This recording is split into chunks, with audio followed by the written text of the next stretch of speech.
Hi everyone, I am Pournami KP, first year CSBS. Today's my topic is solar powered stove.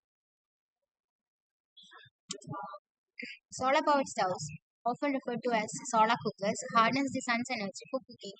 Key features are solar reflectors. Solar stoves typically have reflectors or mirrors that concentrate sunlight onto a cooking area, increasing the heat. Cooking surfaces. They come with various cooking surfaces like pots, pans, or grills designed to efficiently absorb and transfer solar heat. Portability. Many solar stoves are portable, making them suitable for outdoor activities and areas without access to conventional cooking methods. Low maintenance. Solar stoves are relatively low maintenance devices requiring occasional cleaning and inspection. Versatility. Some solar stoves can be used for baking, boiling, frying, and offering versatility in cooking methods. This is the image of solar powered stove. Thank you.